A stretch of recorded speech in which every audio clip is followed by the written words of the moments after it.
Okay. Good afternoon, everyone. Thank you so much for spending your evening with us. We really appreciate it. I really appreciate it. And I know Diana does too. So I want to extend a heartfelt welcome to each of you for attending today. Unlike the first meeting, many of you have asked to participate in this, and I am very grateful for the chance to make this initiative a success. So thank you so much, and I'm glad to see your faces.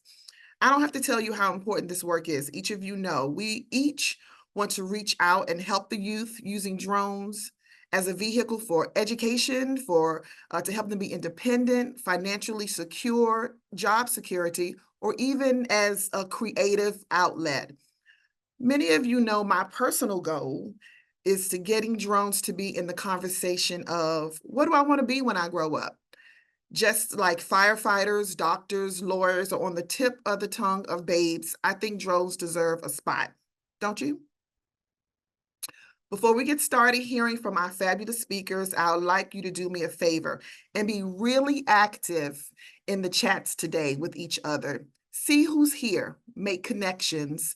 My personal goal is that in the chat box, you tell us who you are, your email address, a website, your company, school, or group's name, so that we can go back and scroll through and, like my family says, see who all's here. I may know who you are, Diana might know who you are, but not necessarily everyone else knows each of you in the boxes. So let people know what you're doing, and also let them know what you're trying to do, or just to say hello. And if you have been forwarded this information, make sure you send us an email telling us about yourselves and your program so that we can make sure you're included on any of the follow-up emails or our next meetings. We plan to move from doing this twice a year to quarterly. So we want to make sure we don't miss anyone. So make sure you send us or drop a line. And if your handle on your Zoom is something other than your name or your company's name, make sure to include that in the chat as well. All right, no more stalling. Speakers, all you have to do is say next slide, and Diana will click to the next slide for you. Next slide, please, Diana. Before I move to the next slide, I was just wanting to make sure that I could capture the chat, and I'm not seeing that feature. Zach, are you still on with us? Okay, that's all right. We'll figure it out. Yeah. All right, next slide. Please. Okay, so first up is Al Brunner. Over to you, sir. All right, very well. Could you go to the next slide or my first slide or whatever it is? My job is to talk about FRIAs. And if you don't know what it is, we'll be getting that up here momentarily. You with me, Diana? I'm with you, Al. All right, there it is, FRIA. And we're not talking about being cold, okay? We're talking about the specific restriction. Next slide, please. Two things you got to realize. One, FRIAs and versus fixed sites. There are two different names and they are two different things. Next slide. So you really have got to understand that particular aspect of rec flying. They are not synonymous. They are not one and the same. They're totally separate things. One's governed by one rule and the other is governed by law. And we even have two different advisory circulars for that, explaining each of those particular things. And there they are for you. Next slide. And if you got questions on this, this is being recorded, and so it can be available. But just remember that FRIAs are associated with remote identification, and that's the remote ID rule that came out. It's part 89, as you saw, with the advisory circular associated with that. And there comes in basically three flavors.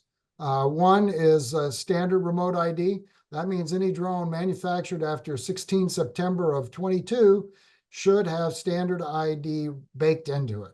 You don't have an option. You buy the drone and it's got remote ID already on board. The other option is if it happened to be manufactured before that time, or you're a home builder and you build one on your own, you can attach a module to that. And there's remote ID modules that are available out there on the market. If you don't want to do either of those, you can fly in a FRIA. And that's what this is about. Next slide, please. So a FRIA is a FAA recognized identification area. That means that, okay, we've set aside this particular area and you don't need to broadcast your registration and who you are and all those kinds of things on the, per the code in the remote ID rule.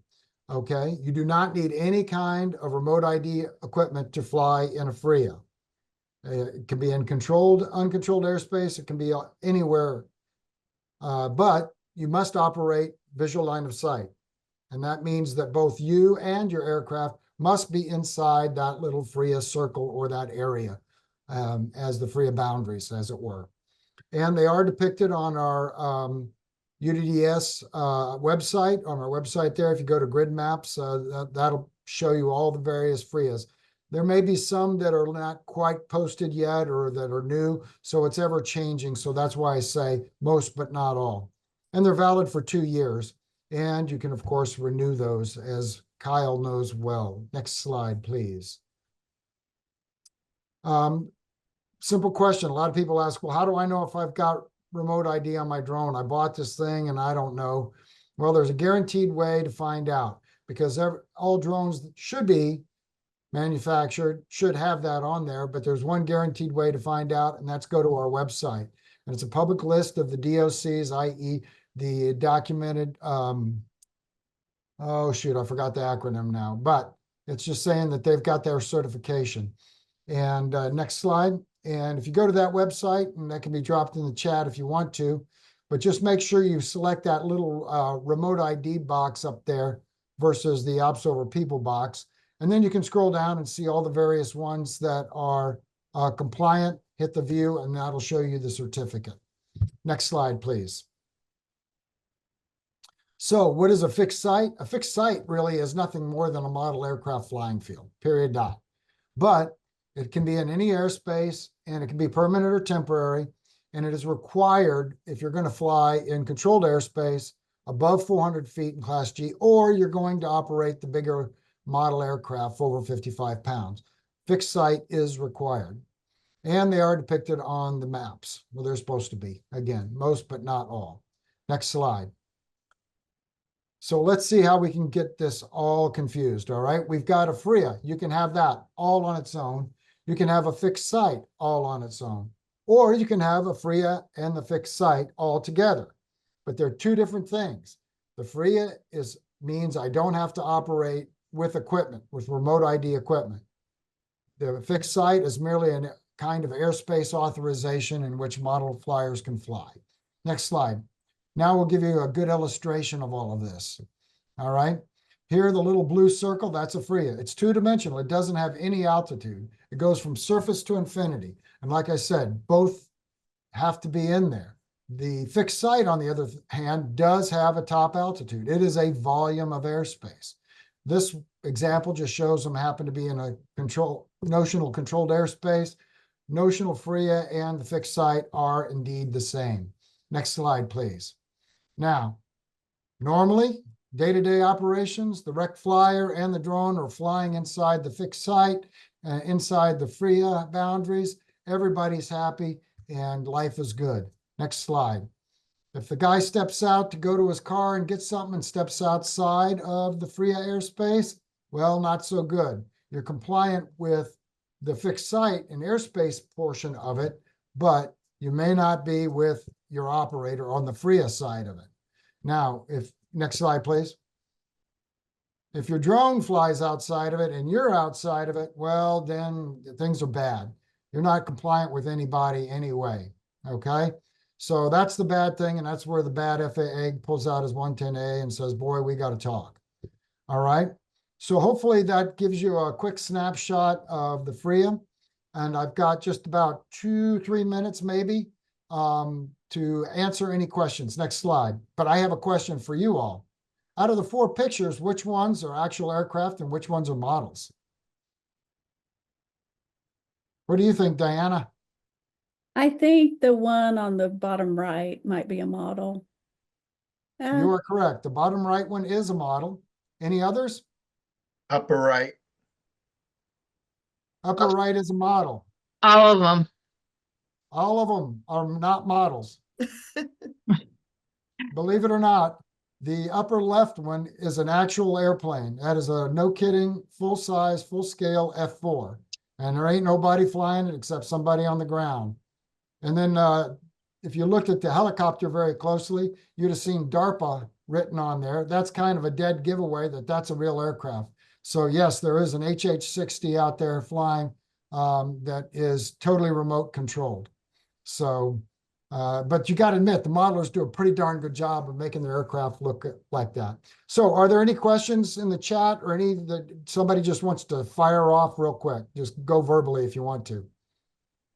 Yeah, so I'm thinking some may be a little overwhelmed, depending on, just looking at some of the faces here. You're new, you're starting to start a high school program or a club program, and understanding this whole remote ID and FRIAs, which is that area that you can fly without the remote ID. So please, while we've got Al here, and we also have a few from our support center. We have an amazing support center that they can answer your questions. So please feel free to, are you following the? Yeah. I will say this, guys, that if you go to Advisory Circular 9157 Charlie, it's getting replaced, but that one's the most recent one. That'll answer a lot of your rec flyer questions. Go ahead, Billy. So if what's the difference in requesting a FRIA or a fixed site? So I work at a high school, and we fly. I've got my Part 107. We fly under, in that area. I'm not in any type of real controlled airspace other than being Class E over G. So if I wanted to get a fixed site for some reason for my school, what's the process there? Yeah, basically that's being developed because that would really fall under the new law, okay, that y'all are going to be considered rec flyers for recreational purposes, okay? So the drone zone is not really quite equipped to handle that yet. So it'd be handled by one-offness, especially if you want to get it. There's no real need to have a fixed site unless you want to get over 400 feet or 55 pounds, really. So for most of what you can do or need to do right now, you can probably do under 400 feet and under 55 pounds, okay? And you don't need any other permission than to go do that and follow a CBO rules, okay? But if you want a fixed site because you need to go higher than 400 feet or over 55 pounds, then that process will be in Drone Zone. It's very similar to what you're doing with FRIA, only a little different. It's basically asking for the airspace and where you're going to be and how high you're going to fly, et cetera, et cetera. So those kinds of things. Is it temporary? Are you just doing it for a build and fly kind of thing? Or are you going to be there every day? Alvin, So would that be under a COA? No, it'll be, we'll still give you probably a 7711 because the new law does say authorization. So that form kind of fits nicely. But you could say it's a COA, but not in the traditional sense of that. But it is. I got it. And Steve dropped in here. Steve, it's not a broken record. No kidding. If you have any questions, you can always reach out to me or to Venus. But our UAS help, I go to them for answers because, believe it or not, I don't know all the answers. So they are great. And please keep that email address handy as you're building programs, as you get into areas you're not so sure about, and then or send a whole bunch to Al. He would love to just get lots and lots of Believe it or not, I was going to say that the help center is incredibly knowledgeable, and occasionally, if they don't know the answer, they know who to get a hold of. They got me on speed dial. As a matter of fact, I even answered one this afternoon for them, but that was very specific. They needed some specific numbers on trust. So, at any rate, well, I'm out of time. Thank you all very much, and I'll turn it back over to Venus. Thank you so much, Al. All of the information is in the chat. Al's information and the support center. Next slide, please. Next slide. So next we have Alicia join us. Over to you, Alicia. Good evening, everyone. I hope everyone is doing well this evening. Today we are going to discuss the takeoff We have two programs. Actually, next slide. Next slide. We have two programs under our Aviation Workforce Development Program. And I'm actually going to start from the beginning in saying that we are about to release our Notice of Funding opportunity, our NOFO, tentatively in January of 2025 for our Aviation Workforce Development Program. And so this program actually consists of two separate educational programs, our Aviation Pilot Program and our Aviation Maintenance Technical Workers Program. Next slide. So this just tells us about the authorization that enabled us to develop the programs. Under the new reauthorization of 2024, it actually started a new program, a manufacturing program. However, it has not been appropriated yet, so therefore it won't be in this fiscal year. So we will be focusing on our two programs, the pilots and our aviation maintenance program. Next slide. So our aircraft pilots program, what is the goal? Basically is to get pilots in the cockpit. We want to support the recruitment of aircraft pilots and drone operators, through education, outreach, and recruitment and military career transition. So this includes, getting our vets into new jobs. Next slide. And who's eligible? So if you are an air carrier, you're eligible.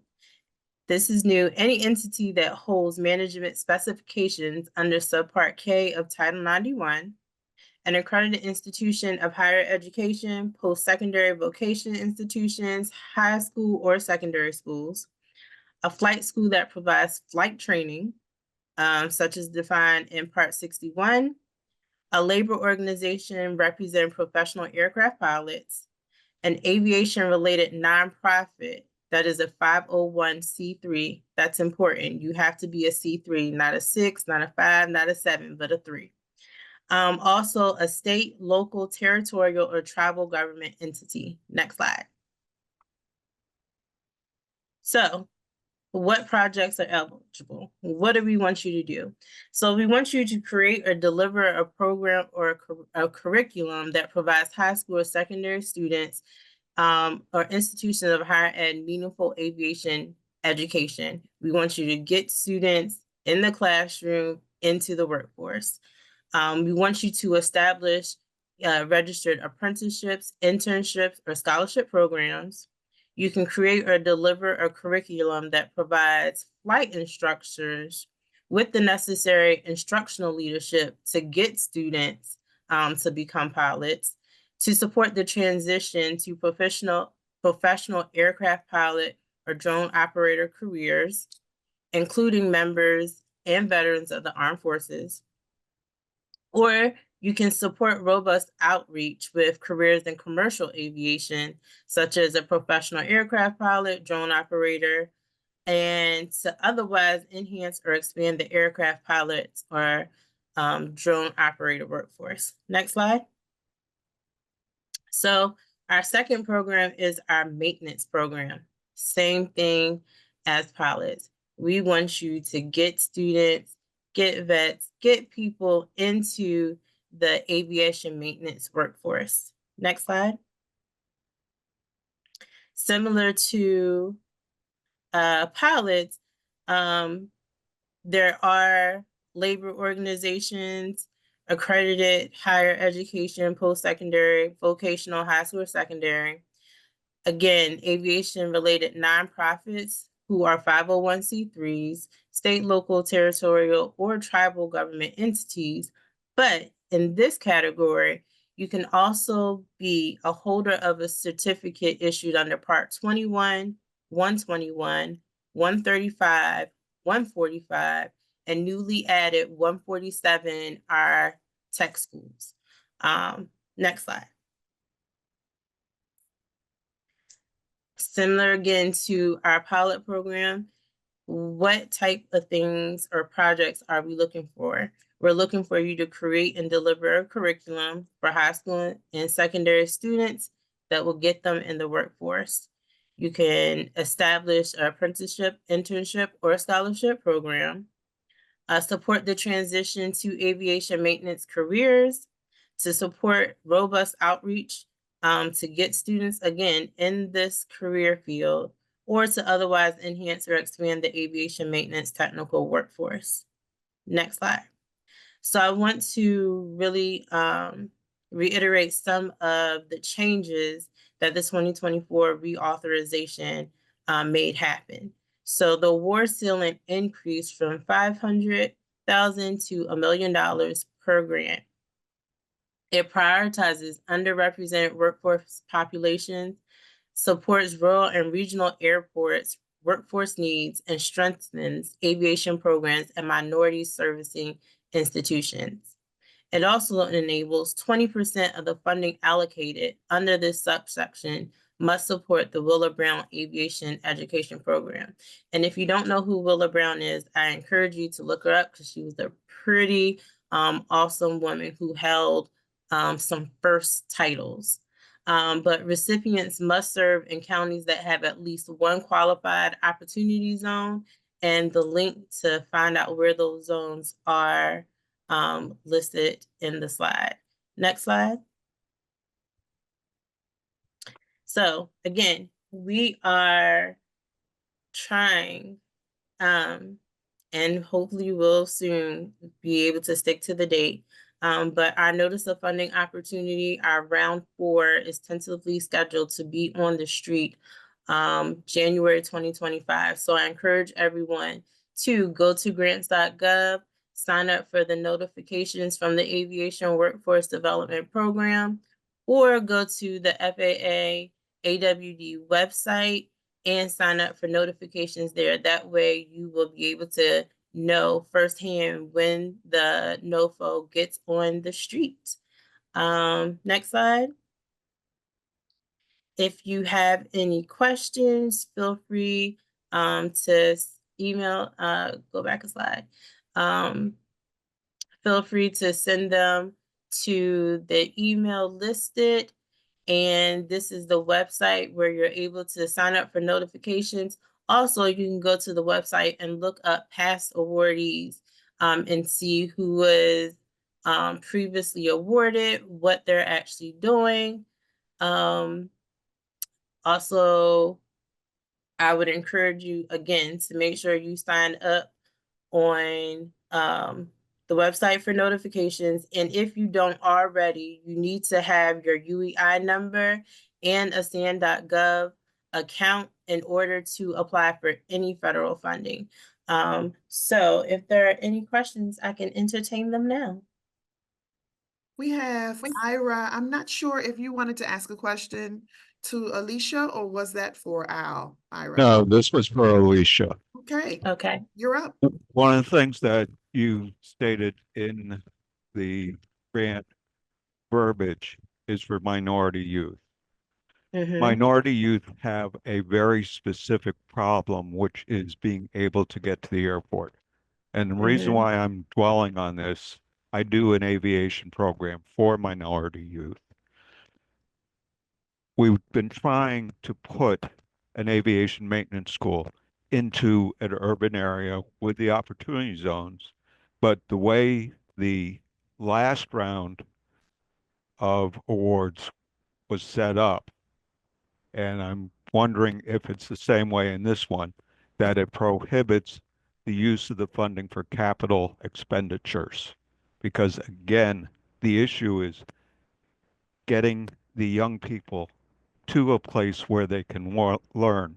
We in the aviation community have pretty much all gotten out to the airports, but for the minority youth, that's a major hurdle. Right. So when you say capital expenditures, are you speaking of buying a bus or paying for bus service? Because we'll pay for the I'm bus talking service, about but we won't building pay for the buildings. bus. No, you cannot build a building with this funding. All right, thank you. Mm-hmm. Do we have any other questions for Alicia? Oh, y'all were easy crowd. Oh, Hey, there's I'm Tony. one, but I don't know how to raise my hand.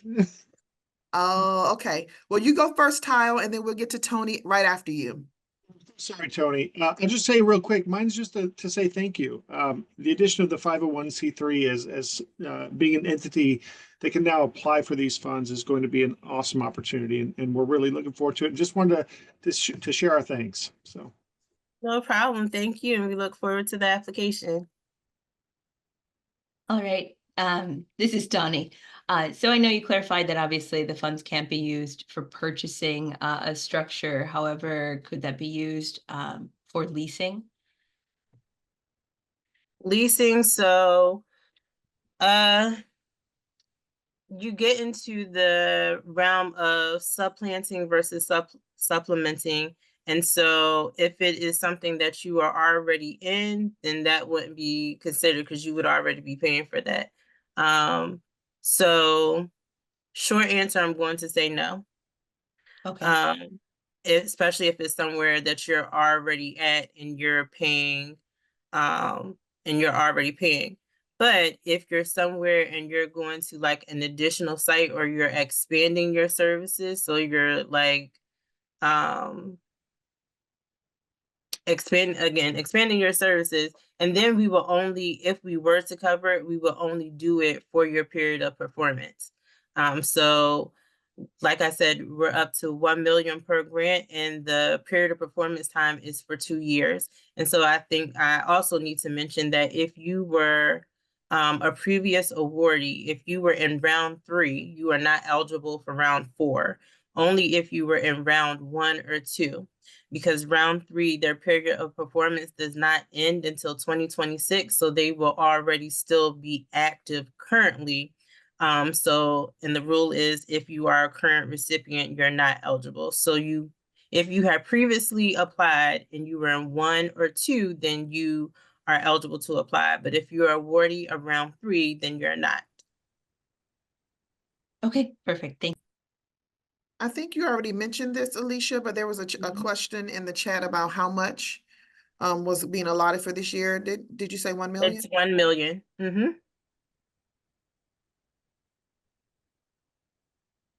Are there any other questions for her? Okay, next slide, please, Diana. Thank you so much, Alicia. Next, you. we want to welcome Major Nathan Rolfe. Over to you, sir. I appreciate it. Thank you. Next slide, please.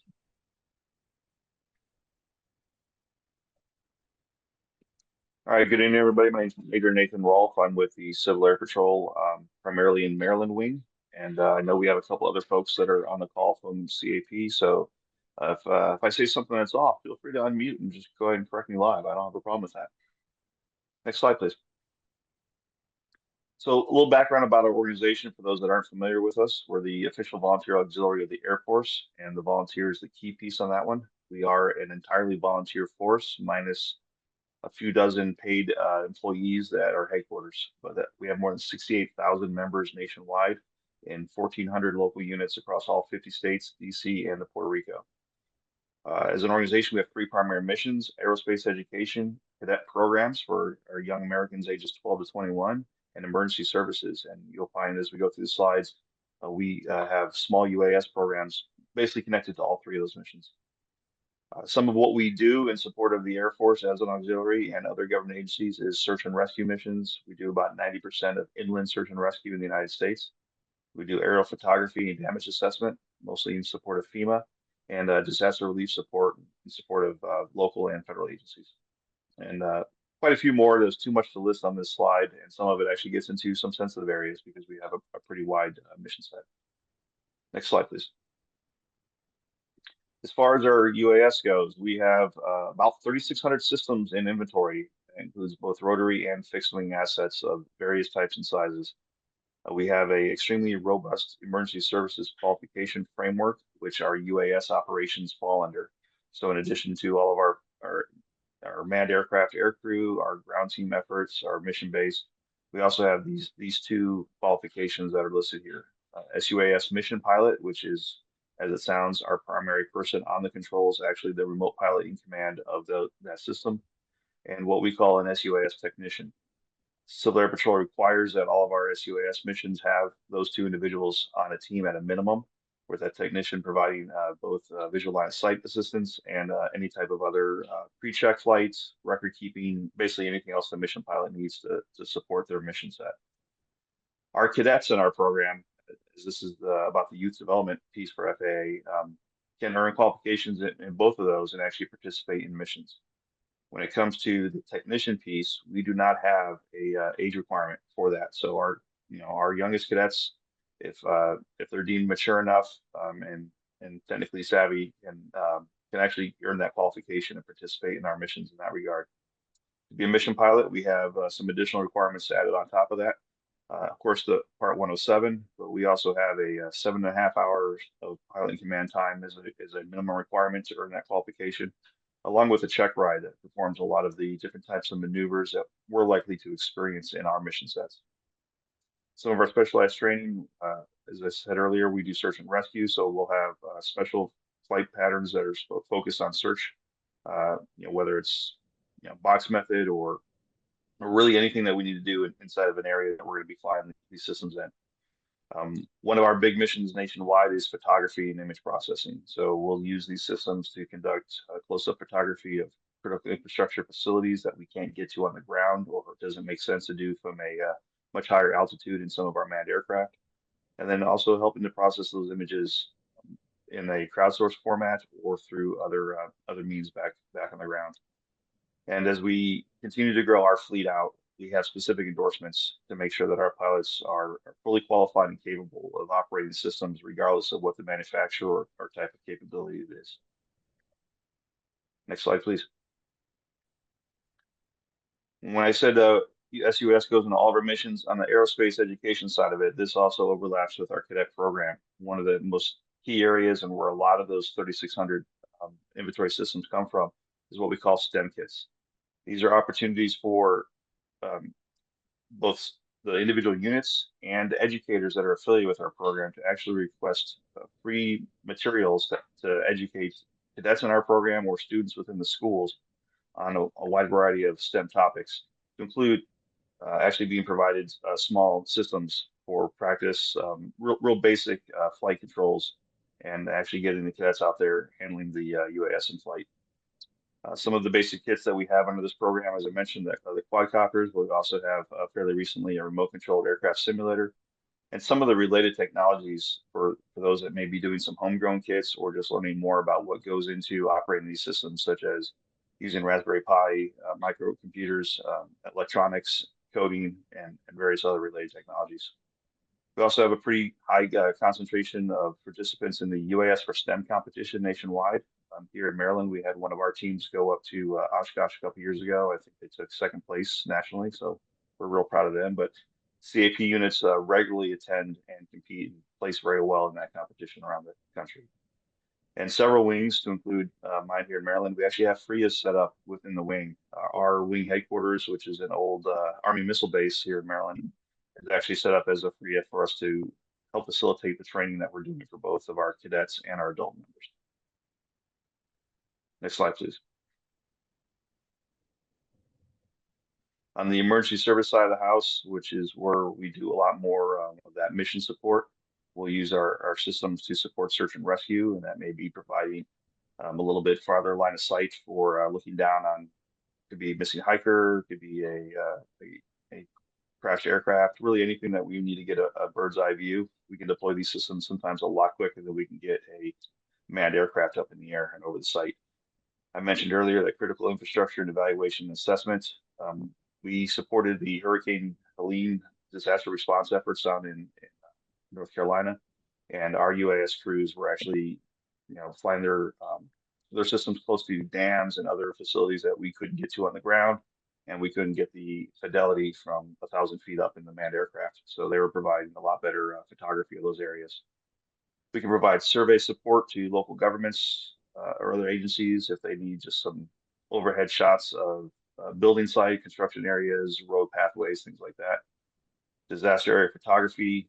We provide a lot of the photography that FEMA uses to actually assess a post-disaster area to determine any kind of funding or federal response in that regard, and we can use our systems for that. And we also help out with military and some of the other federal agencies counter UAS programs by actually being the fictional aggressor in those cases. So we will fly our UAS systems to help them practice their ability to counter those systems that may be threats to them.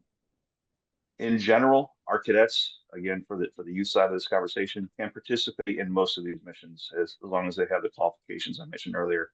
So depending on the environment and the end customer, there may be some limitations that prevent them, but we try and keep our cadets as engaged as possible across the board. Next slide, please. So for more information, I've been paying attention. Thank you for those folks that have been putting some links in the chat as well. If you want to find out more about Civil Air Patrol holistically, the GoCivilAirPatrol.com website has just a ton of information.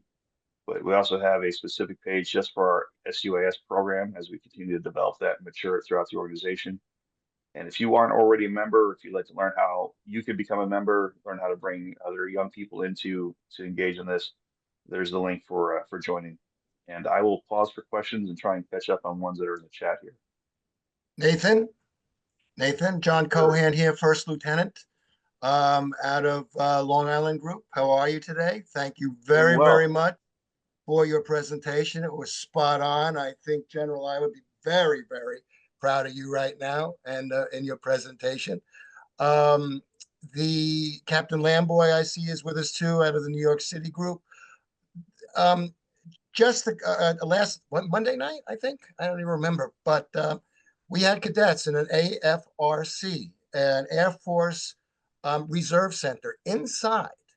And we were working with cadets and actually getting them Skydio 2s in their hands, first time in their lives, in an indoor controlled environment. And the U.S. Armed Forces and CAP, we created a contract where we can use these facilities throughout New York State. And so I'm wondering if that's something that you're doing, Nathan, or something that we can share with you and others here who are interested in CAP to get these new people, these young people, the drones in their hands, much necessary for our business and our future. Ms. Thompson, you're so on it, and we really appreciate what you're doing. So that said, thank you, Nathan, for a great representation of CAP. Thank you, Thank you, John, appreciate for it. your comment.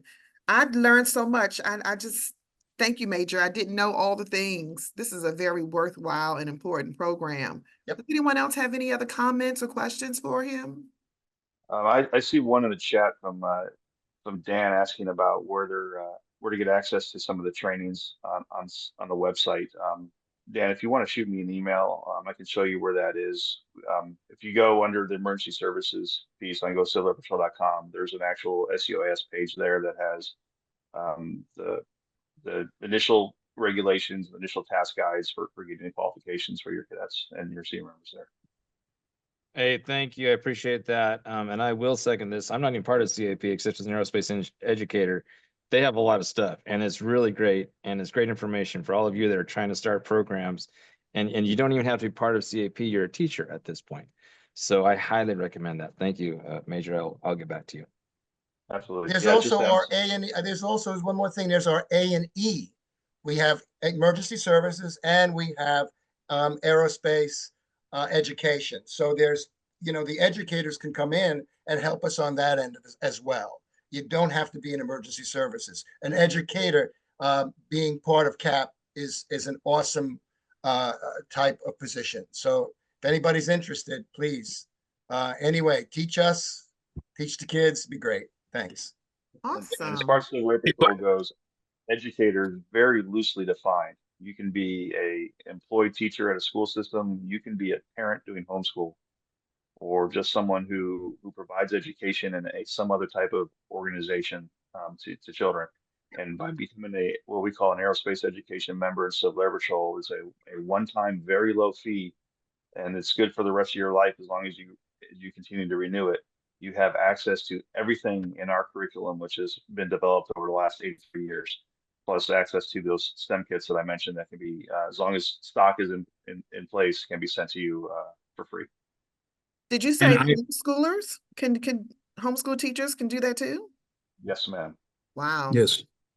If I may say something, I would totally agree with both gentlemen. And if you go to the website, it has an abundance of information in regards to the UAV program, all the way back from 2009 to 2017, 2018 and 19, with so much information that if you wanted to start your own program, it has all of that information there available for you if you're a new organization that's looking to start a UAV program. Thank you. Thank you, Captain. I'm going to hand it over to Migdalia now. She has a question. I don't have a question. I Oh. just want to say I have trained for you, the Civil Air Patrol at Vaughn College. I've done it 2 years in a row, and your students are fabulous, super proactive. They've reached out to me on LinkedIn. I'm working with them on their resumes. I mean, it's just, it's exciting for us who are on this end to see the talent that's coming up through the ranks. So thank you. There's a lot of great kids in this program all over the country. Wait until you come to JFK's squadron and see how excited everybody is. I'm in New York, so you let me know. I'll come down, and we're free.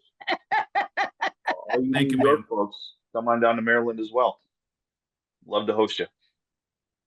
Let me know when I can get down to Maryland too. Great. Thank you so much. Thank you so much, Major. I really appreciate you being here. Thank That you. was awesome. I hope you guys took a screenshot of this or looked in the chat for some of the links that they've all dropped in there. Next slide, Diana. Last but certainly not least, by any stretch of the imagination, we have Luann Comier. You're up. Tell us all about the Robotics Education and Competition Foundation. Over to you. Hello, and I see lots and lots of familiar faces on this call. I see there's some coaches on here, there's some event partners on here. I see people that we've partnered with. So I have been taking a ton of notes over here because there's so many people I do want to contact with because I can see some more collaboration going on, which I know is a big part of this. So go to the next slide. And you can skip this slide as well. So just really quick, we are the REC Foundation. We're the Robotics Education and Competition Foundation. And our mission and vision is probably very similar to a lot of you on this call, working with students and educators. But we're really working to find a way to give students that can innovate as a team, overcome failure, persevere, meet global challenges, and then be ready for the workforce. Next slide. Just a little bit about the REC Foundation. Some of you may know us through our VEX Robotics ground programs, our mobile robotics program, but we've also added an aerial drone competition program, which is what I'm going to talk about. But this kind of gives you an idea of some of our numbers. You know, we've been around for a while. We have 1,700 event partners, 26 million volunteer hours. Next slide. And these are the different programs that we offer. So like I said, a lot of you may be familiar with our VEX IQ or our VEX V5 mobile robotics programs. Those are that 13 and 14,000 teams around the globe. Our aerial drone competition started in 2019. We kind of got things going, and then we had a little stop of the world and launched things back up about 3 years ago, 3 seasons ago, and we're now almost at 2,000 teams across 40 states around the United States. So just kind of give you an idea of who we are. We've been running competitions for many, many years, and we've brought the drones into that. So next slide. One of the things I did want to point out is, as the REC Foundation, we do have scholarship programs. So I know we are partnering with a lot of our educations and our universities. So if you are a university that is offering programs and you want drone students to come to your program, reach out to us and maybe we can collaborate and get a scholarship listed on our website. There's hundreds of different, 500 scholarships for $10 million. So that's the reason I put that slide here, is because I know we do have a lot of our universities and extended education that might be a possibility we could collaborate. Okay, next slide. Next slide. have to tell you guys why we're doing drones. This is that group here. But one of the things I did want to point out to this is in the competition world, the drones are attracting a different group of students than our mobile robotics programs are. They're attracting our gamers. They're attracting our critical thinkers. They're attracting the students who look at a mobile robot and think, oh, I don't want to build that. That's complicated. That's advanced for me. I don't want to do gear ratios and all that. But put a controller in my hand and I can fly something, or I can program my drone and make it do certain things, and nobody's going to change the gear ratio on me so the program won't work anymore. We are finding it's really attracting a different group of students. I'll talk a little bit more about that in a moment. Next slide. Bring it right over to the next slide.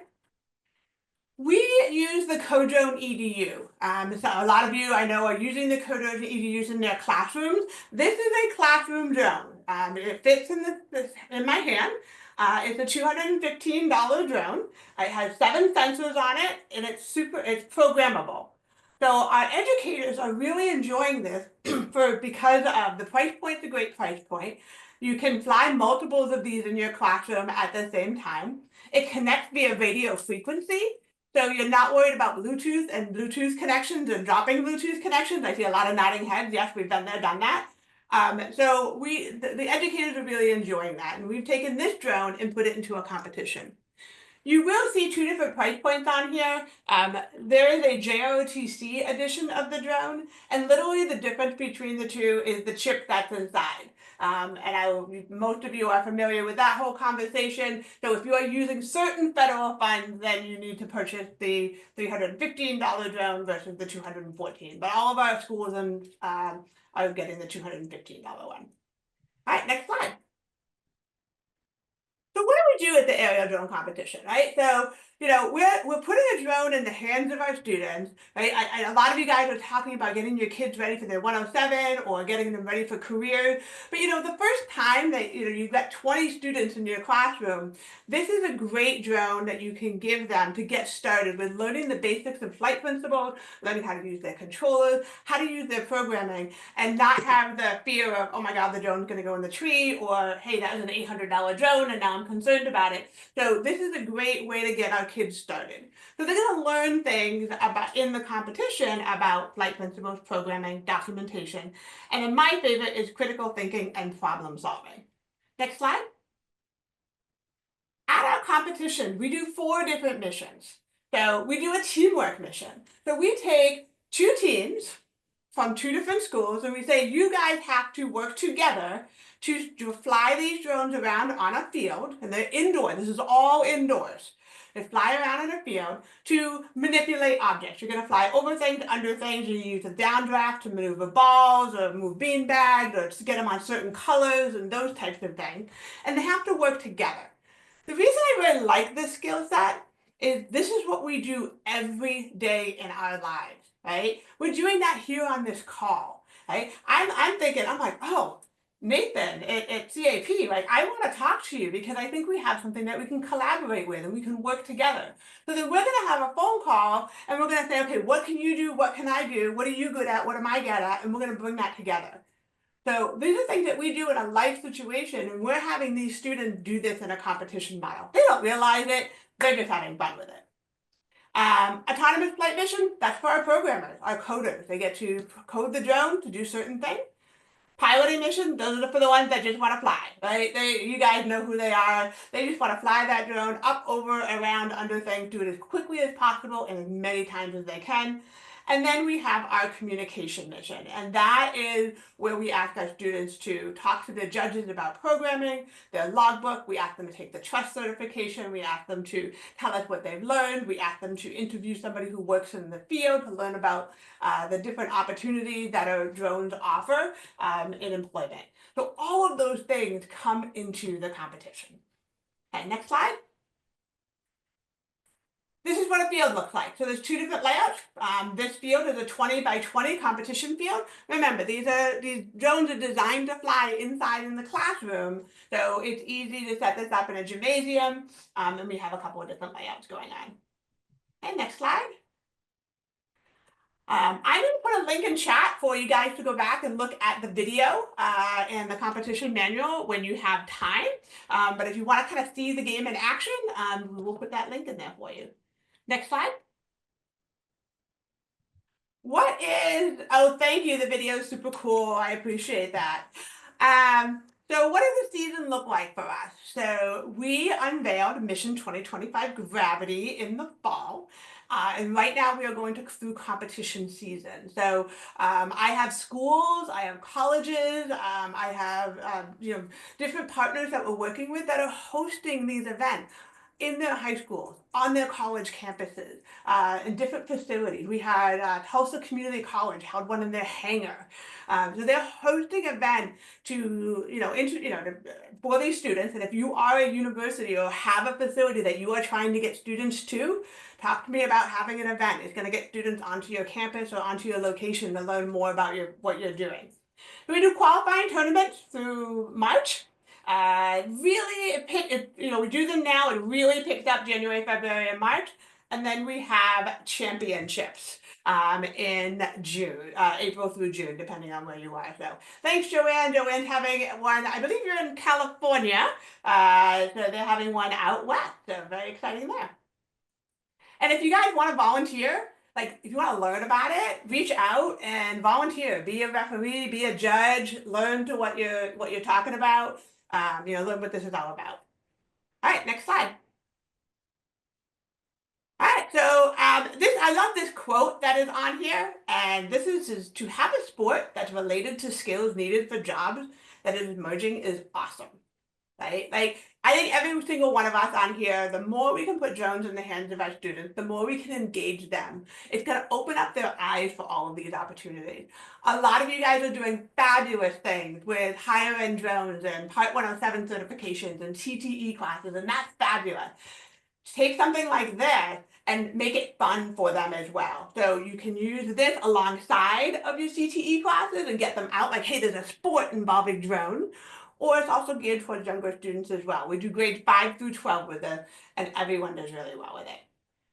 I just threw a whole lot of information at you. You guys, I think my next slide is my contact information. I'm happy to meet with any one of you. I know several of you I have calls with already. Feel free to reach out, ask questions, let me know what you think. And let's definitely connect. So I appreciate your time today. If you have questions, I can answer a few questions as well. I know we're tight on time. Do we have any questions for Luann? Luann's been active in the chat, so I know she's been responding and talking to people that way. Ira?